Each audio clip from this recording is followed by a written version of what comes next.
함께 보실 말씀의 제목은 강권이 필요한 시대입니다. 오늘 본문의 내용을 이해하기 위해서는 오늘 본문의 이야기만 알아서는 이해할 수가 없습니다.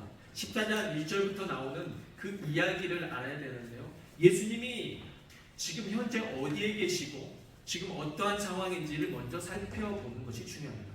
지금 예수님께서는 한 바리새인 지도자가 그 집에 초청하여서 그 집에 가서 빵을 먹으려고 하고 있는 가운데 있습니다. 놀랍지 않습니까, 여러분? 바리새인이 예수님을 자기의 집에 초대한 것도 정말 충격적인 일이에요. 놀라운 일입니다. 싫어하는 사람을 초대한다는 거 엄청 놀라운 일인데 바리새인의 지도자가 초청했다는 거 엄청난 거예요. 바리새인의 최고 지도자가 예수님을 초대했다는 거예요. 얼마나 불편한 자리였을까요? 얼마나 이 사람들이 예수님을 싫어하고 또한 예수님을 항상 지켜보고 있는지 알 수 있거든요. 14장 1절에서 어떤 내용이 나오냐면 그들이 예수님을 이렇게 곁눈질로 살폈다라는 이런 의미의 말을 하고 있습니다. 예수님을 초청을 했지만 다들 예수님을 계속 이렇게 살펴보고 있는 거예요. 뭔 말 하려지? 뭔 잘못할 거지? 그러니까 편한 자리가 아니에요. 편한 식사 자리가 아니에요. 그러면 기왕이면 예수님께서 그런 자리에 가셨으면 기왕이면 그 눈치를 좀 예수님도 살피시고 그 상황에서 좀 예수님도 얼른 밥만 먹고 조용히 나오시면 좋잖아요. 근데 그날이 안식일이었단 말입니다. 안식일날, 그러니까 안식일은 토요일이 맞아요. 그러나 지금 예수님께서 오셔서 우리가 예수님이 십자가에 달려 죽으시고 부활하신 주일날 예배를 드리는 게 맞습니다. 왜냐하면 이 구약은 신약에 오실 메시아 예수 그리스도에 관련된 그 모형이었기 때문에 주인공이신 예수님이 오셨으니까 예수님의 그 부활하신 날에 맞춰서 예배드리는 게 맞습니다. 그래서 우리가 안식일은 어떻게 보면 그림자이고 본체이신 예수님이 오셨기 때문에 저희가 안식일을 지키지 않는 겁니다. 우리가 안식일처럼 왜 우리는 토요일날 예배를 드리지 않습니까? 다른 문제입니다. 예수님이 본체이신 예수님이 진짜 오신 거죠. 그러니까 이제 예수님에 따라서 맞춰서 우리가 주일날 예배를 드리는 겁니다. 그런데 이 안식일날 당시에는 안식일이 가장 중요한 날이었으니까 그 당시에 이 안식일날 예수님이 초청받아 가셨으니까 얼마나 조심해야 될 날인지 모릅니다. 왜냐하면 바리새인들에게 있어서 안식일은 너무나 중요한 날입니다. 안식일날은 아무것도 해서는 안 돼요. 여러분 정말 뭘 안식일에 움직이는 것도 안 하고 웬만하면 뭐 드는 것도 안 하려고 그런다는 거죠. 그런데 예수님께서 어떠한 일을 벌이시냐면 그 바리새인의 집에 한 수종병자가 들어옵니다. 수종병은 뭐냐면 심장이나 간이나 뭐 이런 우리의 그 안에 있는 내장 기관에서 문제가 발생하면 몸이 붓는 현상입니다. 그러니까 수종병 여러분이 걸리신 분들을 보셨는지 모르겠지만 발 같은 데 보면 막 걸어다니다 보면 그런 분들 보이죠. 이런 종아리 같은 데가 이렇게 뭐 부어있고 팔 같은 데가 막 이렇게 부어가지고 물 찬 것처럼 부어있는 거죠. 이게 수종병이에요. 근데 예수님께서 이 질문을 던지십니다. 안식일날 병을 고치는 것이 옳으냐 아니면 고치지 않는 게 옳으냐. 사람들 말을 못하죠. 왜냐하면 병을 고친다는 건 선행인데 근데 그 사람들은 안식일날은 아무것도 안 해야 되는 날로 착각하고 있는 거죠. 하나님께서 안식일을 쉬어라고 하시니까 정말 아무것도 안 해야 되는 줄 알고 있는 거죠. 여러분 그러니까 지혜롭게 여러분 판단을 해야 되는데 이들은 그게 없었던 거예요. 그래서 아무것도 안 해야 되는데 예수님께서 그 수종병자에게 또한 친히 역사하셔서 그 병이 고쳐져요. 그러니까 사람들이 지금 난리가 난 거죠. 안식일날 아무것도 안 해야 되는데 병을 고치는 거예요. 그러니까 지금 손숭대고 난리가 나는 거죠. 그것도 바리새인 집도 아니고 바리새인 지도자의 집에서 이 일이 일어났으니까 얼마나 난리가 났겠습니까? 근데 예수님이 이 말을 하십니다. 너희가 안식일날 집에 소들이 그럴 수 있습니다. 물을 먹다가 깊은 데 빠질 수도 있는 거예요. 그러니까 그러면 우물에 빠지는 일이 있었던 것 같습니다. 소들이 물을 먹다가 우물에 빠졌으면 너희는 건지겠느냐 건지지 않겠느냐. 여러분 어떻게 해요? 건집니다. 안식일날 내 소가 물을 먹다가 우물에 빠지면 죽을까 봐 얼른 건져낸다는 거죠. 해서는 안 될 일인데 그거는 하면서 하물며 사람이 지금 죽을 병에 걸려서 지금 죽게 생긴 상황인데 이 사람을 고친 것이 잘못됐냐 어쩌냐라고 물어봤을 때 이 사람들이 판단하지 못한다는 거죠. 그래서 예수님이 정말 불법을 행했다라고 생각을 하는 겁니다. 아니죠. 그러면서 예수님이 말씀하시는 게 뭐냐면 너희들이 정말 해야 될 것은 해야 되는 게 안식일인데 그걸 하지 않는다는 거죠. 그러면 오늘날의 우리에게도 마찬가지입니다. 주일날에는 아무것도 안 하는 날이 아니라 주일은 어떤 날입니까? 주일은 정말 해야 될 일을 해야 되는 날이에요. 어렵고 힘든 사람들을 도와야 되는 날이다라는 것을 말씀해 주십니다. 그러면서 예수님께서 제자들에게 하시는 말씀이 무릇 너희는 어느 집에 가든지 상석에 앉지 말고 높은 자리에 앉지 말고 낮은 자리에 앉아라. 만약 상석에 앉아있다가 어떤 사람이 와서 거기 당신 자리 아닙니다. 저 높으신 분 자리니까 얼른 나오십시오. 그러면 점점 자리를 옮기다가 어차피 끝자리로 가면 얼마나 부끄러워요. 그러니까 아예 아래부터 앉아라라고 말씀하십니다. 그 자리 문제를 말씀하시는 게 아닙니다. 그러면서 예수님 말씀하시기를 너희는 무릇 높은 사람들에게 잘하려고 하지 말고 낮은 사람들에게 잘해야 된다라고 말씀을 하시는 겁니다. 예수님이 지금 핵심이 무엇입니까? 지금 바리새인의 지도자의 그 집에 불편한 그 집에 가서 예수님이 그들에게 알려주고자 하신 건 뭐냐면 너희들이 그들의 눈치 보지 말아라. 바리새인이고 바리새인 지도자고 그 높은 사람들이고 그들 눈치 보지 마라. 너희들이 살펴야 될 사람들은 지금 이 아래에서 지금 봉사하고 있는 하인들이나 그리고 아니면 이 집에 지금 아예 초대되어서 들어오지도 못하는 사람들, 이 밖에 있는 사람들이다 라는 것을 말하고 싶으신 겁니다. 왜냐하면 바리새인 집에는 여러분 아무나 초대되지 않아요. 그래도 바리새인 지도자가 예수님을 초대했다는 건 그가 그래도 의로운 사람이다라고 생각했기 때문일지 모릅니다. 밖에 있는 사람들은 어떤 사람들이냐면 수준 차이 나는 사람들, 종이나 그리고 아주 신분이 낮은 사람들은 초대도 못하는 거죠. 밖에 있는 겁니다. 늘상 그들은 예수님이 지금 식사 문제만 이야기하는 게 아니에요. 그들은 뭐가 문제였냐면 그들은요 구원도 받지 못할 대상이 됐다는 거죠. 그러니까 바리새인과 이 율법사들이 가르치는 대상은 누구였냐면 항상 높은 사람들에게 맞춰져 있다는 거예요. 낮은 사람들, 어렵고 힘든 사람들은 늘 그 사람들은 구원의 대상이 아닌 거예요. 이 사람들은 태어날 때부터 이미 저주받은 사람들이고 태어날 때부터 구원 못 받은 사람들로 딱 선을 그어놓고 있다는 거죠. 그래서 예수님이 지금 이 이야기를 하고 있는 겁니다. 이 이야기를 여러분이 알아야 오늘 스토리가 이해가 됩니다. 그러면서 이제 예수님이 이야기를 하기 시작하십니다. 어떤 사람이 있었다. 어떤 사람이 있어서 잔치를 베풀었는데 그래서 이제 잔치에 초대를 종들을 하인들을 보내가지고 이제 미리 잔치가 있을 거라고 다 말을 해놓고 잔치 날이 됐는데 왜 종들을 보냈겠어요? 아무도 안 온 거예요. 아무도 안 온 거예요. 초대를 했는데 아무도 안 오니까 종들을 다시 보내서 오십시오. 시간이 다 됐습니다. 음식도 다 준비가 되었습니다. 라고 그 말하고 보냈는데 첫 번째 사람이 하는 말이 뭐라고 말하냐면 저는 밭을 샀습니다.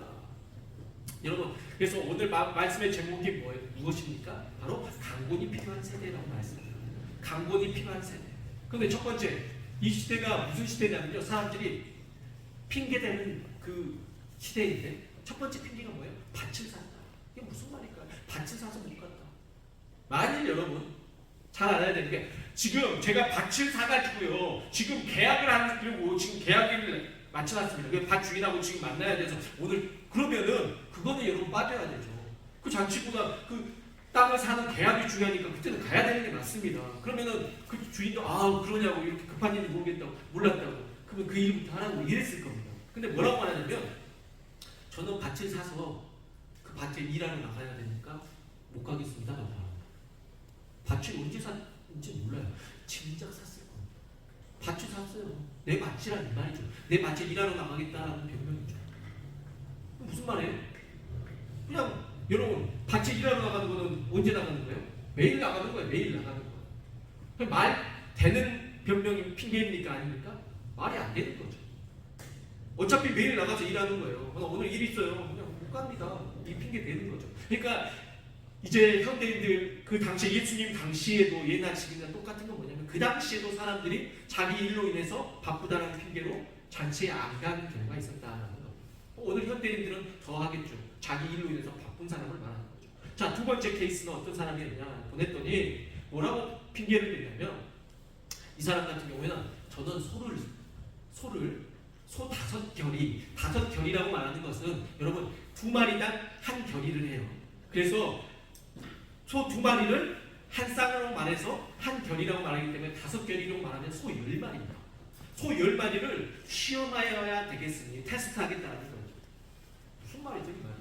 지금 소를 지금 샀습니다. 그래서 지금 소 사가지고 소를 지금 샀으니까 돈을 주고받고 이렇게 해야 됩니다. 이런 게 중요한 날이라니까 가야 돼요.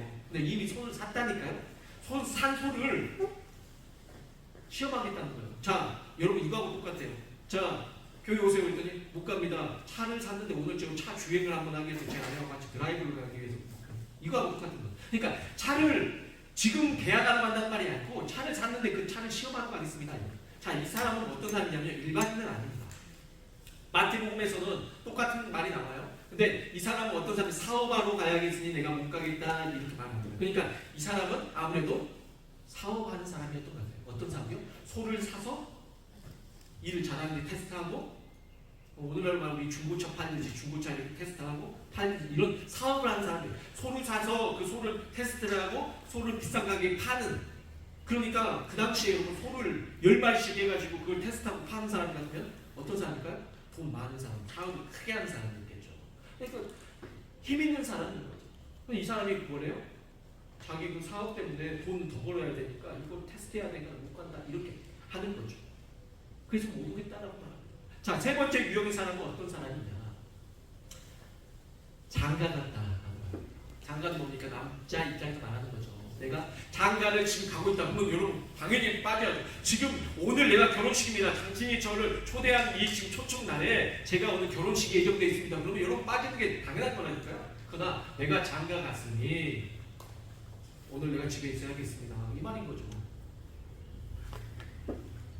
여러분 이해가 안 되시나요? 결혼을 한 지는 오래됐어요. 그런데 내가 아내하고 있어야겠다는 거죠. 이 구약에서 어떤 내용이 나오냐면요. 전쟁에 나갈 때 신명기 24장에서 나옵니다. 너희가 만약 결혼한 지 1년이 안 된 사람들은 전장에 내보내지 않게 합니다. 그러면서 너희는 그 1년 기간 동안에 아내를 기쁘게 하며 신혼생활을 하라는 거죠. 그거는 합법적인 거예요. 그건 언제입니까? 전쟁이죠, 전쟁. 지금은 뭐예요? 잔치 초대잖아요. 근데 잔치 초대한 사람들 내가 결혼했는데 이 아내하고 지금 있어야 되니까 내가 당신이 지금 날 초청하면 잔치에 못 가겠다. 이건 뭐가 됩니까? 변명이 되는 거죠. 핑계가 되는 거죠. 근데 이 변명은 저 앞에 첫 번째와 두 번째와 조금 다른 거세요. 이 사람은 뭐라고 말하냐면 여러분 본문 말씀을 보시면요. 자, 장가들을 못 가겠느라 21절 보시죠. 종이 돌아와 주인에게 그대로 구하니 이에 집주인이 노하여 그 종에게 이르되 이렇게 나와있죠. 자, 근데 앞에 부분에서 보시면 자 19절과 20절 또 한 사람이 이르되 나는 소 5겨를 샀으며 시험하러 가니 첫 번째 나를 양해하도록 하고 또 한 사람이 이르되 나는 장가 들었으니 그러므로 가지 못하겠노라. 자, 앞에 사람들 첫 번째 사람과 두 번째 사람은 다 어떤 표현을 썼어요? 양해해달라. 죄송합니다. 제가 못 가게 됐어요. 이런 표현을 쓰고 있거든요. 세 번째 장가 가서 못 가겠노라 하는 사람은 어떤 사람이 어떻게 말하냐면 난 못 가겠다 이렇게 말합니다. 이전 성경에서는 우리가 다시 개정되기 전에 어떻게 나와있냐면 완전히 부정적으로 말합니다. 난 싫다. 당신 그거 가기 싫다. 그러니까 되게 적대시하고 있다는 걸 보여주는 거죠. 그걸 지금 예수님이 말씀하시는 거예요. 어떤 사람이죠? 자, 첫 번째 사람 어떤 사람이었습니까? 밭이 있는 사람이에요. 돈이 있는 사람이잖아요. 재력이 가지고 그냥 경제적으로 좀 어느 정도 안정이 되어 있는 사람이잖아요. 자기 일이 많은 사람이잖아요. 두 번째 어떤 사람입니까? 소를 사고 파는 정말 잘 사는 갑부라는 거죠. 자, 세 번째 사람 어떤 사람이요? 결혼도 했고 좀 평안함이 있는 사람, 여유가 있는 사람 아니겠습니까? 왜 예수님은 갑자기 지금 바리새인의 지도자 집에서 이 이야기를 왜 하시는 걸까요? 왜요? 예수님 왜 이야기를 하시는 겁니까? 지금 거기에 몰려있는 사람들, 예수님은 초대돼서 갔어요. 그런데 지금 거기에 잔치집에 모여있는 사람들 어떤 사람들이냐면 바리새인과 그리고 그 당시에 율법사들 그리고 상당히 권위 있는 사람. 왜냐하면 여러분 돈만 많아서가 아니라 그 당시에는 그런 바리새인이라든지 성경을 다루는 성경에 관련돼서 이런 일을 하는 사람들을 상당히 높은 지위에 있는 사람이에요.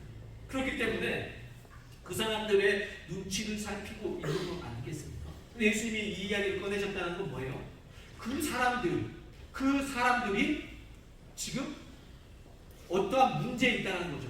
예수님의 초청할 때 오히려 이 사람들이 어려움이 있다라는 거죠. 자, 그리고 난 다음에 예수님이 뭐라고 말씀하시냐면 예수님께서 그 종들에게 지금 이 이야기 스토리에서 어떤 주인이 이제 말하는 겁니다. 종들에게 말합니다. 이에 집주인이 노하여 그 종에게 이르되 빨리 시내의 거리와 골목으로 나가서 어떤 사람들 가난한 자들과 몸 불편한 자들과 맹인들과 저는 자들을 데려오라 하니라. 어떻게 한다고요? 첫 번째 그렇게 새 유형들 밭을 샀다, 뭐 그 다음에 소를 시험해야 된다, 그리고 장가 가서 뭐 이 핑계대는 사람들 말고 이 사람들 말고 다른 사람들 어떤 사람들 몸이 불편한 사람들, 가난한 사람들, 맹인들, 전원자들 이런 몸이 불편한 사람들을 데리고 오라고 했습니다. 채웠습니다. 근데 22절에 보니까 종이 이르되 주인이여 명하신 대로 하였으니 아직도 자리가 있나이다 라고 말한 거예요. 놀라운 거죠. 23절에 주인이 종에게 이르되 길과 산을 타려고 나가서 사람을 강권하여 데려다가 내 집을 채우라 라고. 자, 이게 뭔 말일까요? 자, 길과 산 울타리, 산 울타리는 뭘 말하냐면요. 자, 길은 이 골목, 우리의 이 지역을 말합니다. 우리가 살고 있는 마을을 말하면, 산 울타리는 성 안에 말고 성 밖에를 말합니다. 성 밖의 사람들까지 가서 데리고 와. 그러면 당시에 어떤 사람들을 의미할까요? 성 안에 있는 사람들은 어떤 사람들일까요? 이스라엘 백성들을 의미할 겁니다. 자, 성 밖의 사람들은 아마 나그네와 같은 이방인들까지도 포함하는 것입니다. 예수님이 이 사람들까지 데리고 와서 채우라고 말씀을 하시는 겁니다. 목적이 뭐예요? 내 집을 채우라고 하는 것입니다. 근데 여기에서 무슨 표현을 하냐면 예수님께서 강권하여라고 표현을 합니다. 자, 우리가 생각할 때 강권이라는 단어가 뭐라고 생각하냐면 강권이라는 단어는 강압적으로 막 폭력적으로 이렇게 생각합니다. 자, 한번 생각해 보십시오. 예수님께서 지금 바리새인의 지도자의 집에 있으면서 그 사람들 같이 외식적으로 어떤 사람들을 가려서 받지 말고, 그리고 병든 사람들을 멀리하지 말고, 안식이 되는 정말 가난하고 어렵고 병든 사람들을 너희들이 그들에게 더 신경을 써야 된다. 지금 이렇게 외식적이고 더 높은 자리에 있는 사람들만 그들에게 신경을 써야 된다라고 말씀하시면서 예수님께서 강권이라는 표현을 쓰시면서 강권하여 채우라 했을 때 예수님께서 안 되면 밖에 있는 사람들 폭력적으로 해서 데리고 와라 이렇게 말씀하실까요? 아마 그러지 않을 겁니다. 왜냐하면 그러면 예수님이 말이 틀리는 거죠. 왜냐하면 예수님께서도 맞네. 밖에 있는 사람들은 그러니까 예수님께서 맡게 해도 된다고 생각. 신분이 낮은 사람들이니까 막 강압적으로 끌고 가도 되고, 여기 있는 사람들은 조심조심히 다루고 이렇게 되는 거죠. 예수님 말씀하신 강권은 그 의미가 아닌 거예요. 여러분 분명히 아셔야 돼요. 그 강권의 의미는요, 강하게 권하다라는 거죠. 강하게 권면하다라는 뜻이에요. 우리나라 성경에서는 강권이라는 단어를 썼지만 영어 성경에서는 그냥 컴인이에요. 그냥 말 그대로 사람들을 집 안에 데리고 들어와라라는 거예요. 그러니까 그냥 예수님께서 뭐예요? 초청을 의미하는 거죠. 그러니까 여러분 우리가 말하는 것은 그 대신 우리가 히브리어에서 아난카주라는 단어를 쓰는데요. 좀 더 잘 썼다라고 생각하는 게 뭐냐면 좀 설득을 강하게 담대하게 하는 의미가 설득을 할 때 눈치 보고 막 이렇게 하는 게 아니라 좀 강하게 설득을 하는 거예요. 자, 그러면 강권이라는 것은 어떤 의미가 될까요? 내가 그 사람에게 폭력적인 걸 말하는 게 아니라 내가 그 사람을 설득하는 데 있어서 내가 자신감 있게 그 사람에게 끌어올 수 있는 그 능력을 의미할 것입니다. 그러면 오늘날에 이제 그렇죠. 예수님이 지금 말씀하시는 거예요. 자, 그러면 만약 여러분 강제적으로 끌고 오라고 했었다면 말이 안 되는 게 무슨 뜻이냐면 지금 앞에 부분에서 거절했던 사람들 있잖아요. 어떤 사람들이요? 뭐 나 결혼했습니다. 뭐 소를 사서 시험하러 가야 됩니다. 그리고 나 또 땅을 사가지고 밭을 사가지고 뭐 일해야 됩니다. 이 사람들도 강권에서 끌고 올 수 있잖아요. 예수님은 그 사람들이 강권에서 끌고 오라고 하지 않습니다. 강권은 그때 쓰는 게 아니죠. 그 예수님의 그 강권은 어떤 의미냐면 성 안에뿐만 아니라 성 바깥으로 소외된 사람들, 그리고 그 어떤 사람에게 초대받기 어려운 사람들에게 강권하여서 말을 해서 데리고 오라라는 것이죠. 이게 되게 중요한 부분입니다. 이해가 되시나요? 여러분 별거 아닌 것 같죠? 그렇지만 되게 중요한 부분입니다. 그리고 뭐 어떤 여러분이 말을 세게 한 게 아니에요. 지난번에 우리 연재 부모님을 독도식당에서 만났을 때 신장 목사님이 이렇게 나오시고 하는데 저는 오히려 목사 때도 제가 조심스러웠던 것 같아요. 제가 오히려 더 조심스러웠던 것 같아요. 목사니까 당연히 교회 나오라고 말하면 되게 막 부담까지 그거고 그래서 오히려 좀 조심하고 또 다음에 배우는 일이었는데 오히려 권사님은 교회 나오시지 했는데 오히려 이렇게 나오시는 거 보면서 제가 회개했어요. 목사인데도 불구하고 내가 당연히 말을 해야 되는데 말을 하지 않은 거죠. 제가 뭘 안 하고 보니까 강권하지 않은 겁니다. 강권하지 않은 거예요. 당연히 그냥 되게 조심스러워. 너무 조심스러워. 오늘날 우리 크리스천들이 강권해야 될 시대에 살아가면서 강권을 하지 않고 살아가는 게 문제라는 주님께서는 우리에게 예수님께서 말씀하실 때 지금 전혀 어떻게 보면 그래요. 우리의 생활 영역권 안에서 자주 만나는 사람들, 이 사람들 외에 지금 자주 안 만나는 사람들을 대상으로 그 사람들에게 어떤 방법을 쓰라고 말씀하신 거예요? 강권해라. 너희들이 그러면 강권하려면 뭐가 돼야 되냐면 내가 확신이 있어요. 내가 확신이 없으면 안 돼. 나도 믿음이 없으면서 내가 어떻게 그 사람들 오라고 말할 수 없죠. 내가 이 물을 마시면서 이 물이 도구 탔는데 이 물에 대한 확신이 없는데 내가 이 물을 마시세요라고 말을 못하는 거죠. 이 물이 확신이 있을 때 이 물을 마시세요라고 말을 해요. 그렇지 않습니까? 그런 것처럼 내가 그런 확신이 있어야지 말을 할 수가 있는 것입니다. 그러니 여러분에게 어떠한 능력을 갖춰야 됩니까? 강권할 수 있는. 예수님이 그래서 말씀하십니다. 제자들에게 너희 두려워하지 마라. 문제점이 뭐냐면 강권을 못하게 된 이유가 뭐냐면 두려움입니다. 그 두려움은 물론 외부적으로 올 수 있지만 내부적으로 내 안에서 내가 확신이 없는 경우가 있습니다. 예수님의 제자들이 예수님을 따라다니면서도 예수님에 대해서 확실히 말을 못했어요. 그 당시에는 왜요? 두려움이 있었거든요. 강권할 수 있는 믿음이 없었어요. 그날 그들이 성령이 임하시고 성령을 받고 난 다음에 그들이 담대하게 가서 예수님에 대해서 증거하기 시작하는 겁니다. 지금 예수님이 말씀하신 것은 이거죠. 예루살렘과 온 유다와 사마리아와 땅 끝을 말하는데 그게 왜 가죠? 예루살렘부터 시작하는 건데 예루살렘 성 안에 있던 사람들뿐만 아니라 그 바깥으로 나가서 이제 복음이 증거되기 시작한 겁니다. 언제요? 사도행전 시대. 오늘날도 마찬가지죠. 예수님이 여러분에게 바라시는 건 뭐냐면 여러분이 이 울타리 안에서 그 안에서만 여러분이 그 사람들에게 저 오세요 근데 자꾸 거절하는 거 안 되는 거죠. 그러면 포기해버리는데 끝났는데 예수님이 뭐라고 말씀하시냐면 그들은 초청했는데 안 오니까 예수님이 말씀하시고 나가서 가난한 사람들과 몸이 불편한 사람들과 여러 이런 힘든 사람들을 다 데리고 와라. 그리고도 안 차니까 예수님이 말씀하실 때 너희 그 울타리 밖으로 나가서 복음을 전해야 된다라고 말씀하시는 것입니다. 사랑하는 성도 여러분, 우리는 이것을 잊어서는 안 됩니다. 우리가 사용을 안 하고 산다고 해서 여러분 잊고 살아야 되는 문제는 아닙니다. 크리스천들은 언제나 우리는 뭘 생각하고 살아야 돼요? 우리의 이 울타리 안뿐만 아니라 울타리 바깥까지 나가서 복음을 전해야 되고 잊혀서는 안 되는 줄 믿습니다. 그래서 여러분이 정말 크리스천들이라면 차를 타고 가고 있다든지 그리고 우리 교회는 너무 감사한 게 뭐냐면요. 예수님이 어떤 말씀을 하시냐면 이 전에 지금 바이센의 그 지도자의 집에서 식사를 하시는 중에 사람들에게 가르치시기를 뭐라 하냐면 너희들은 밥을 사주더라도 대접을 할 때 아무한테나 너희들이 사주지 말고 그냥 뭔 말이냐면 밥을 사줄 때 우리는 밥을 사주면서 내가 한번 쌌으니까 저쪽에서 밥을 한번 쏘겠지? 이런 생각한단 말이에요. 예수님이 그거 정말 잘못된 거란 말이에요.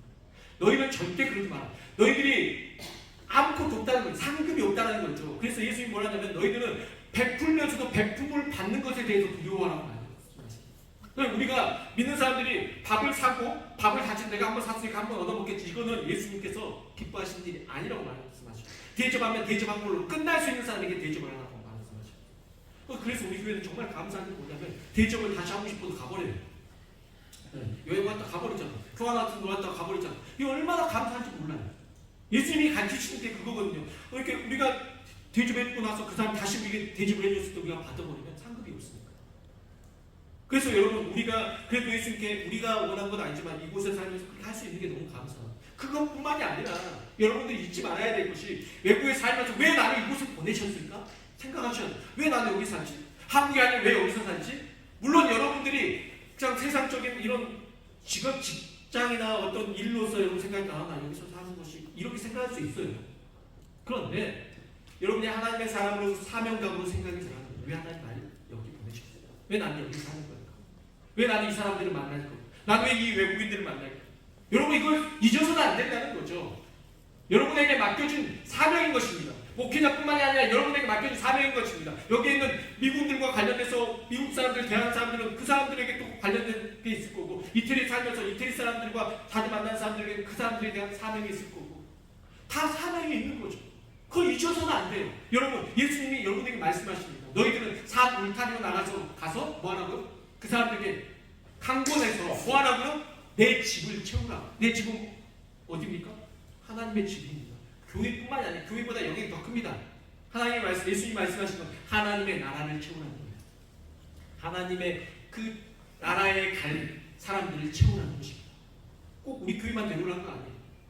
기차를 타고 가다가도 그 사람들에게 복음을 전할 수 있고 있고 어디 만난 사람들이 복음을 전할 수도 있고 여러분 그렇게 살아야 된다는 것입니다. 그게 바로 하나님의 집을 채우는 것입니다. 예수님의 당시에도 예수님이 이렇게 가르치셨어요. 근데 시대가 더 악합니다. 더 복음 전하기 어려워졌습니다. 그러니 이 시대는 어떻게 되어야 되겠어요? 강권을 적게 해야 될 시대이니까 더 해야 될 시대입니다. 강권이 필요한 시대인 줄 믿습니다.